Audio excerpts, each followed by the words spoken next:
You are tired of average. You want more out of life. You know you're capable of something greater. This show will help you become resilient in your home, at work, and in your community. Welcome to the Resilient Humans Podcast with your host, Kevin Wood.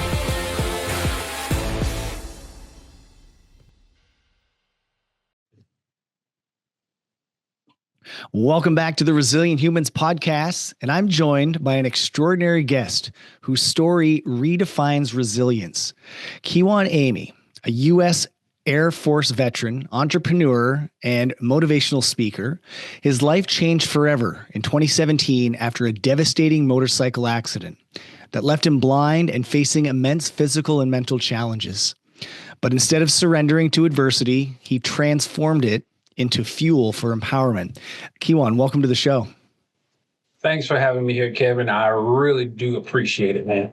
Yeah, we were chatting before, and I'm really looking forward to where this conversation goes. Like, just going through the background of your story here, it's nothing short of remarkable. So before we dive into that incredible journey, I'd love to know what's something about you that surprises people when they first meet you? Something about me that surprises people when they first meet me. Yeah. I would probably say that would have to be the fact that I'm blind, because a lot of people don't believe me.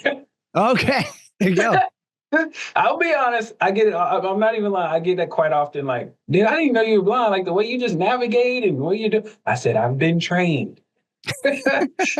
I've been trained. And you know, the things that I still do to today, like you said, my accident was 2017, but also back then I was playing the drums. I've been playing drums since I was 7, but I still do it to today. And I play at my church every Sunday that I'm at home, you know, in town and not on the road doing something. But when people hear me play the drums, they're like, you don't miss. And I was like, I don't show you that I miss. I miss. But I don't make it known, you know, I can make up for it. I've been playing long enough to get people to understand that, oh, he's good. He's good. That's so cool. That's awesome. So let's rewind. Let's go back prior to the accident, prior to 2017. What was your life like? What were you doing at that point in your life? Yeah. So straight out of high school, man, 2019. No, sorry. I'm sorry. I was 19, straight out of high school. That's what I meant to say. I went into the United States Air Force because I was going to go to the college, you know, do the college route, play football, maybe track, one of the two, because that's what I was good at in high school. But there were admission hiccups. And that's what derailed me. And I said, you know what? I'm not going to let it stop me. I'm going over here to the military. I was initially going to do Navy because I have a lot of Navy family. And retired as well. So that was my initial gut feeling.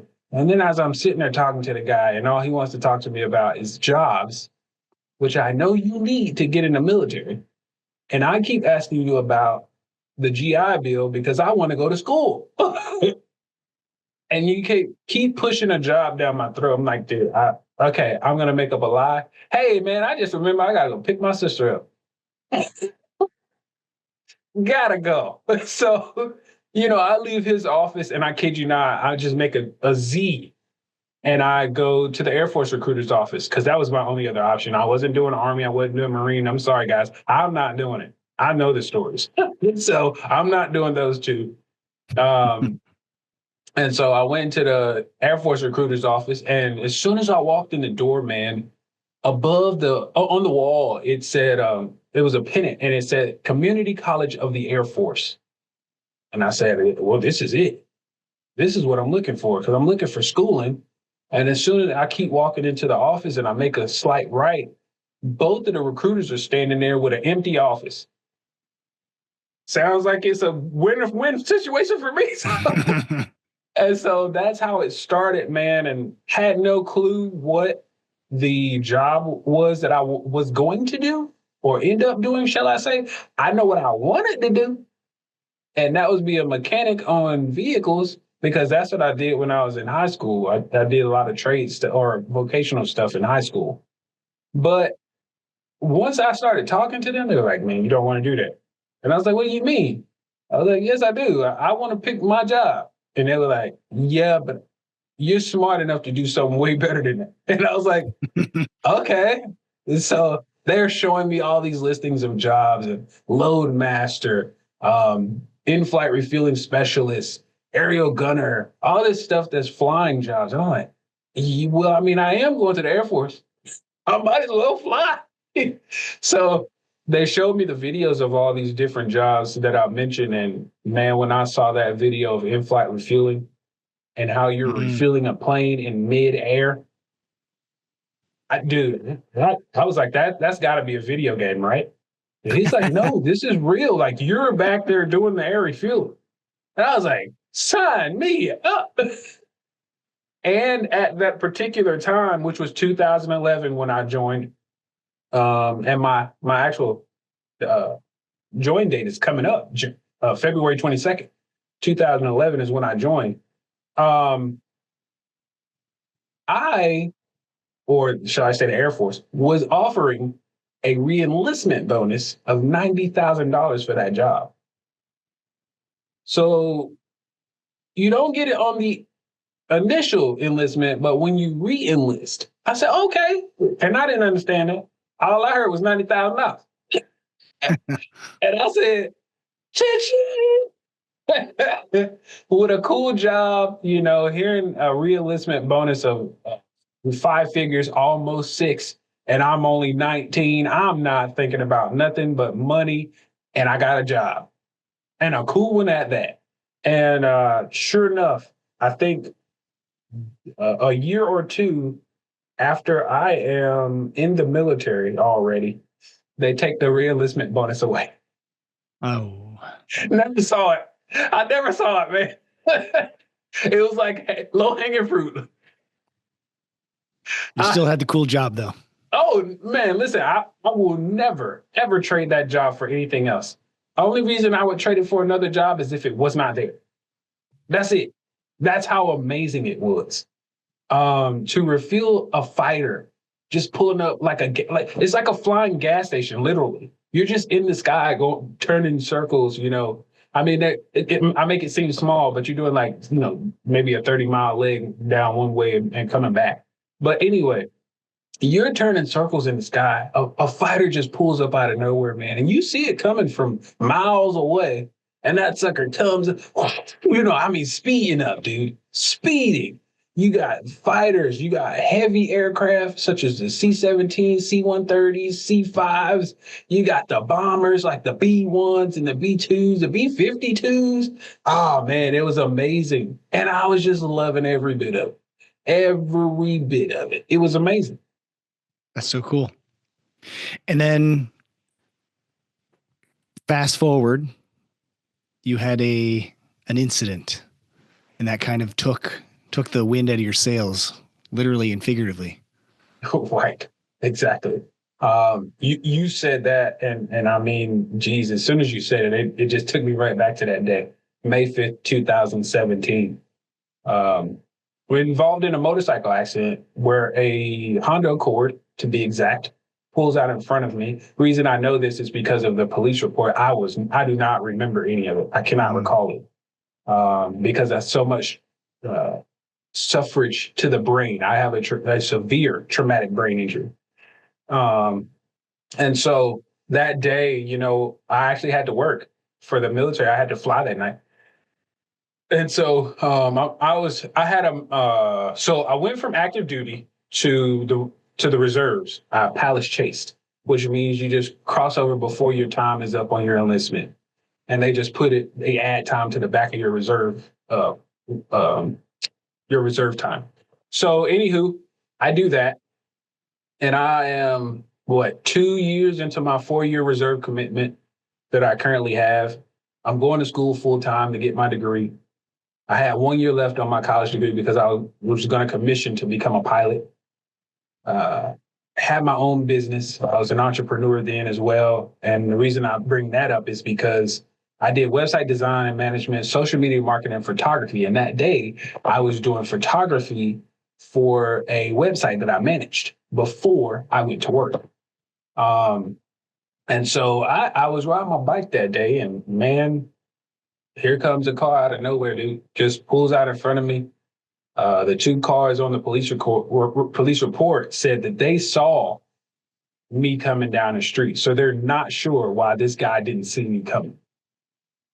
And so I end up at UNC Hospital in North Carolina, Chapel Hill, North Carolina, to be exact. After waking up, a month and a day later. So I wake up in the hospital June the 6th, 2017, unaware of what the heck is going on. The fact that I've even been asleep a month due to a medically induced coma, I had no clue. So this motorcycle accident, I mean, it was just like a regular day, like any other day. I'm just trees. I'm going down the street, trees whizzing by my head. I got a Bluetooth speaker, or a Bluetooth headset in my headphone or my helmet, and I'm listening to probably some Bruno Mars. Who knows? At that time, it was 2017. That was when he was really big with the 24 karat magic and all that stuff. So I'm listening to all this and driving, riding, enjoying my peaceful ride, only to wake up in the hospital a month and a day later. That's literally what my mind envisions it as, because I don't remember the accident. So I go from riding to waking up in a hospital bed. That's it. That's how you cut it. You chop it up, throw away. I don't care how you want to frame it. That's literally what I remember, and it's so disheartening because I know for sure I had a different path for me. That's how I felt. Mm. Of course, life is what it is. And we think we got a good path and we want to go on this path, but life shows you this way. And that's what I'm on right now. I'm on my life's journey. So my trajectory was definitely what I thought would have been higher in the military, to be a pilot, and I would have been coming up on 14 years now. But hey, I guess everything happens for a reason, is what we say. That takes me to a thought. We often think that we have control over our lives in every aspect, and that story just displays that we don't. Like you Exactly. never know what's around the corner, and it could be a Honda Accord, and you don't know that. You can't predict it. Yep. So how do you come back from that? Like you had a trajectory, you had goals, you had a vision of where you wanted to go. All that changed literally in the blink of an eye. How do you resolve that, and how do you come back from that and have a different vision, and how do you not go into the dark?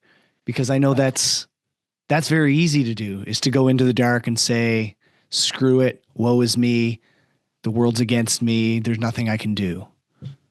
Absolutely. So first off, I had to figure out how did it happen, because I'm one of the safer riders. I don't do wheelies, tricks, none of that. Mm. Speeding is not my thing. I really adored my own life. So I had to figure out what happened. Once I was told that it was somebody else who caused the accident, yeah, it helped things, ease over a little, but I was pissed now. Now I'm mad that you did this to me. Like things Yeah. now shift from it being my fault to it's somebody else's fault. That right there. And so, uh, interestingly enough, the guy did want to come see me at the hospital, and I said no. I declined. I don't want to see you. You just literally changed my entire life, the entirety of it. Any way, shape, form you look at it, it's different now. And so, how did I fight back? Once I understood, that this was not my fault, but I have more life to live. I'm still here for a reason. That was what it was about. Now it's time to find the reason. 2017, my life was to get back on my feet because I literally had to learn how to walk again. I broke my spinal cord, so it's infused with 2 rods and 12 screws, and I broke both legs to include the largest bone in your body, which is your femur. I still still am suffering from those like injuries because I deal with it on a daily. I don't care what metal you put in your body, it's not friendly. It's not a bone. Trust me. It's not a bone. So it doesn't feel the same. It doesn't act the same. It's different, literally. Um, so once I understood the mission, now it's time to carry it out. Find the goal, find the purpose. Let's do this. And so I was all like I told you earlier. I played sports, football, track. I also, played basketball, mostly intramural and pickup. I wasn't really into the team. So I was about to get back on my feet. It's time to find a way to get back to me. My nickname is Kiwi, and that was my call sign in the Air Force as well. And so it was time to get back to Kiwi because I was not Kiwi anymore. Now I was moping, I was depressed, having suicidal ideations. I'm trying to figure out how to find me now because I was not me anymore. But how do I get back to something like me? And so that's what I was doing. Whether it was like I told you, drums, whether it was going to church. First off, I loved being in church, being around family and friends. That brought about normalcies. What else can I think of? I mean, just getting back outdoors. First off, because I was trapped in the house for a while, not being able to drive, not being able to just get up and go because I can't see anything. So once I learned how to navigate a little bit better, then I was. So 2018 was me now getting out. 2019 even more so. And then the pandemic strikes. I'm like, oh God. So, Back inside. I mean? Listen, the pandemic was like, it was a blessing and a curse. And I say that because I was on the path to, I'm eating up everything. I'm going to the YMCA. I'm getting comfortable back in the pool. I'm swimming. Like everything was just changing. And then bam, they shut everything down. I'm like, whoa, time out. You ain't tell me about this. Like, you didn't ask if I wanted it to shut down. So again, that goes back to us thinking we could control things, man. Gosh, I tell you. So that, but also, how the pandemic was a blessing was because I learned how to use a computer without eyesight. That also helped me write and self-publish my own book. That also would give me the time to learn how to play the piano because I was getting so bored. I just needed stuff to do. I was stuck in the house and I'm like, I need something to do. Somebody help me, And that's what the pandemic did for me. I mean, you can say all the negativity around it. Yes, there was negativity. Yes, there's still some people who, panic about it and still have their thoughts about it. But can we find the positivity in it?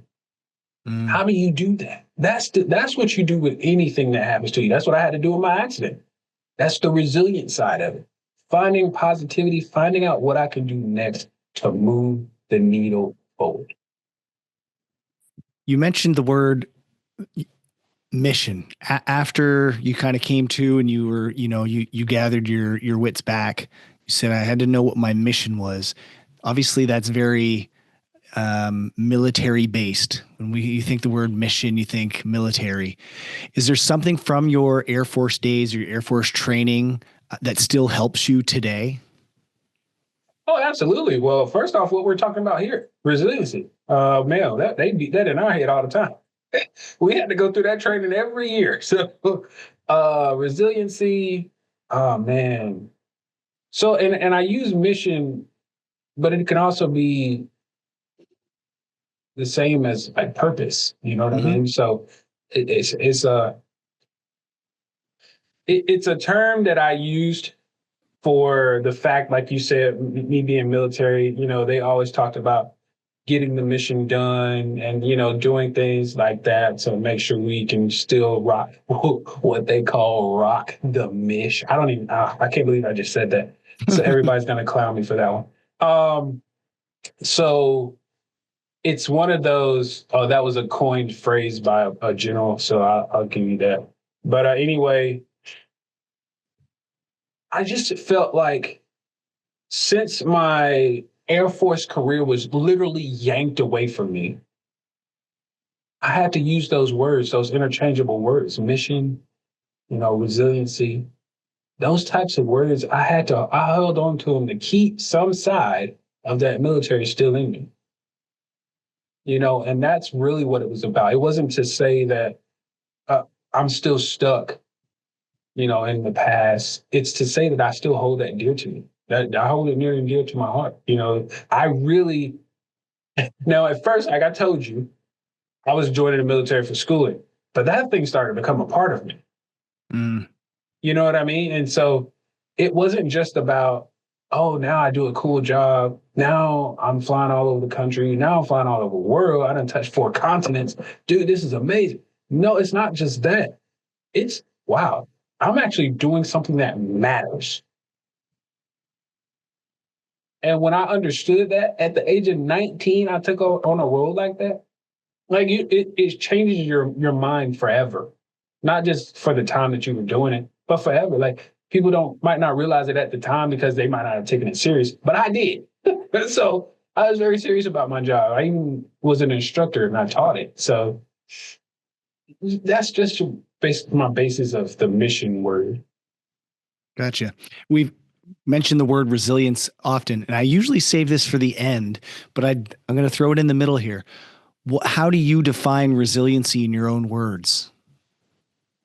Honestly, man, just literally being able to bounce back. You have to find a way to bounce back because, as you mentioned, I could have just laid there. I could have went into the darkness, like literally and figuratively, Mm. and like just never wanted to come back out.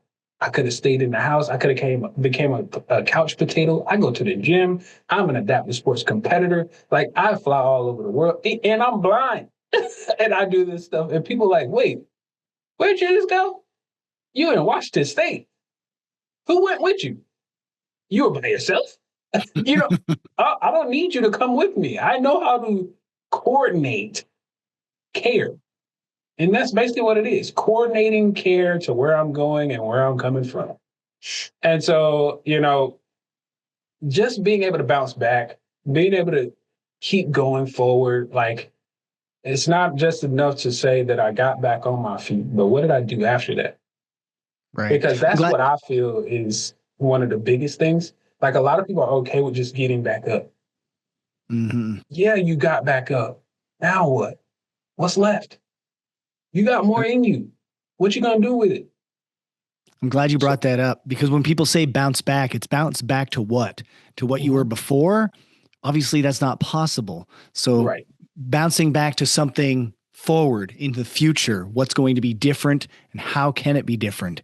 And it sounds like you're doing all the things that you're now meant to do. It wasn't the things that you were meant to do prior, but again, you found that new mission and you're able to bounce forward into that. Yeah, yeah. I will also go a step further. Like I told you, I did vocational classes when I was in high school. I love cars. I'm a gearhead to the fullest since I was a little kid. Um, so what I'm getting at is that in a car, it has gears. Well, grade school was first gear, okay? When I got into the military, now I'm hitting second gear. All right, when I hit that accident, uh-oh. Are we gonna shift gears? Or are we just gonna stay stuck in second? Mm. So I had to shift gears. I couldn't stay stuck in second because second wasn't getting me anywhere. Second gear lost me a girlfriend that didn't care basically nothing about me because she ghosted me. Second gear left me in the house.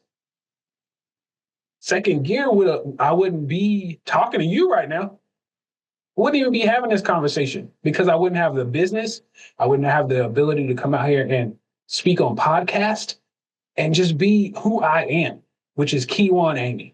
I would not be me. Like I would be a shell of me. And that's not me.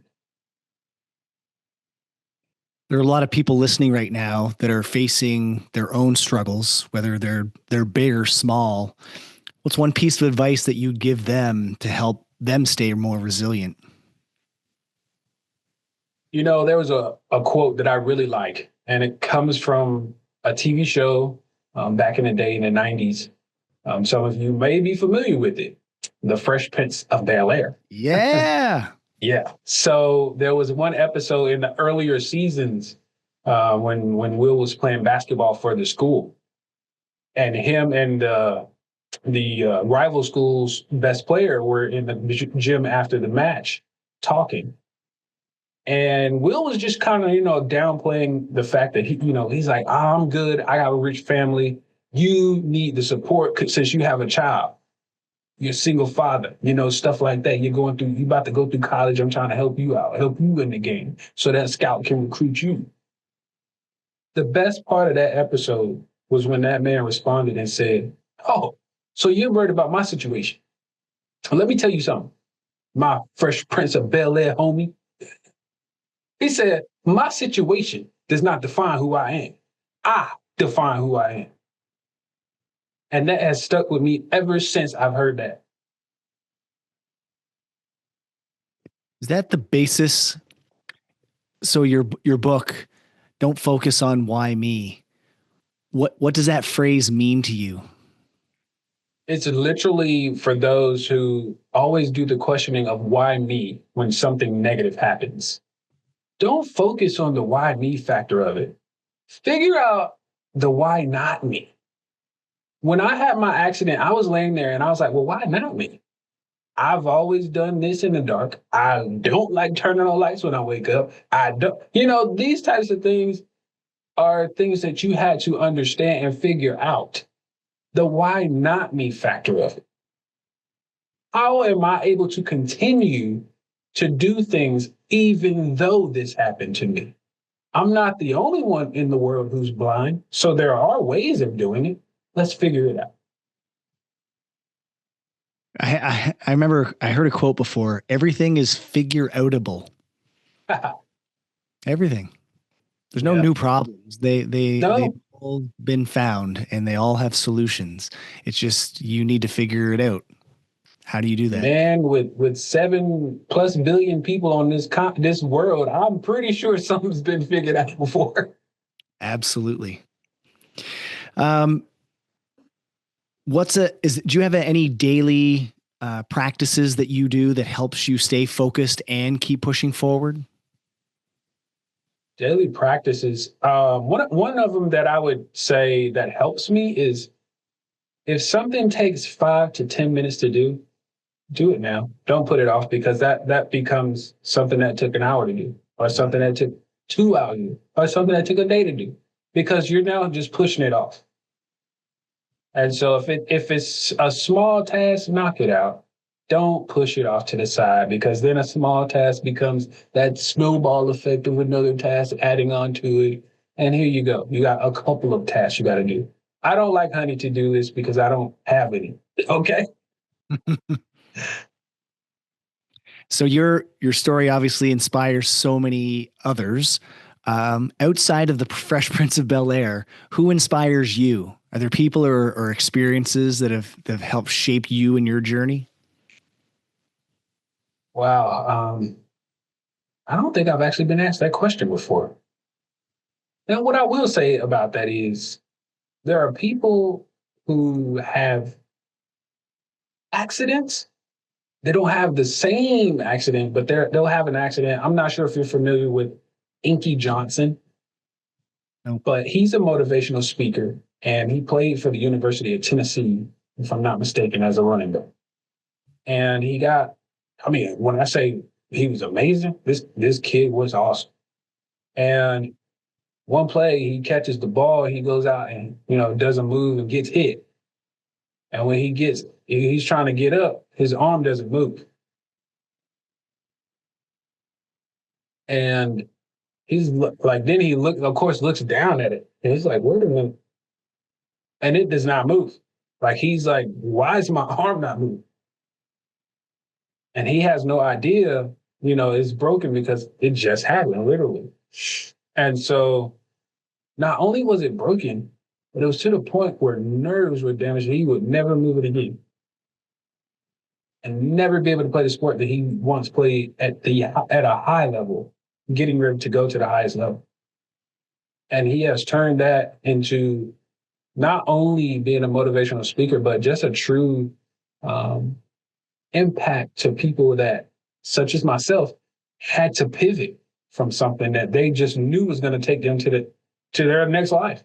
You know, when you feel like something is your pathway, and I just don't mean just a roadblock. I mean like they clearly cut the whole bridge out. You know, the bridge is gone. What do you do now? And that's what him, myself, and others have had to do. We've had to pivot. We've had to put the car in reverse. We've had to make sure we took the other exit, you know, because that bridge is out. Now it's time to go another way. Or you could just build a new bridge. I don't have the money. That's so cool.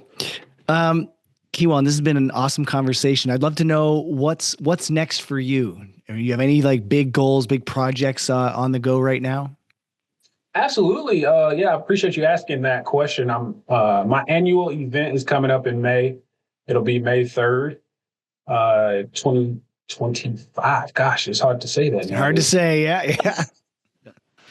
But yeah, my event that I host, and it'll be titled "The Will to Overcome," and so that'll be hosted here in North Carolina at a restaurant called La Montana, and it'll be about a 3 to 4 hour event.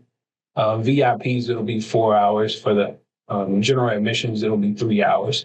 As far as the ticket sales, it'll be, $297 for VIPs. They'll get swag bags, networking with myself, and get all the access and guys to like new stuff that I'm coming out with and revealing before anybody else will get the chance to see it. And then, general admission will be $97 a person. And so it's that stuff like that. And then I'm also, going to be involved in a conference coming up in October of this year in Vegas called the Domination Conference. And so I'm excited about that. And it's a 3-day event. So I'm really excited about that. Does that have a lot of like different other speakers throughout those 3 days? Yeah. That's cool. It'll be me among other speakers. Yeah. Sweet. Awesome. And you have a website? You want to share that with my listeners so that if they want more information, where they can find it? Can you see my shirt? Hold it up a little higher. Uh-oh. There we go. So Amey Motivation. So nice. AmeyMotivation.com is my website, and that's AMEY motivation.com. And you can find out everything you need to know about me on there. You can book me as a speaker for your next conference, your next event, whatever you need me for, feel free to book me for. And then also I have video of me speaking from my my very first speaking engagement back in 2019 that I mentioned in this podcast. You can see that and how far I've come. And then it also has all my social media handles on there as well, embedded into the website. So feel free to follow me, guys. Excellent. I'll definitely post those in the show notes so people can just click and go. And that would be awesome. Kijuan, again, thanks for coming on. Appreciate you being vulnerable, sharing your story with our listeners. And I'm sure that they're going to be inspired by everything you said today. Yeah, thanks a lot, Kevin. I really appreciate the opportunity. No problem. Take care. Thanks for listening. If you enjoyed this episode, please share it with others or leave a rating and review. To catch all the latest episodes, be sure to subscribe, and I'll see you next time.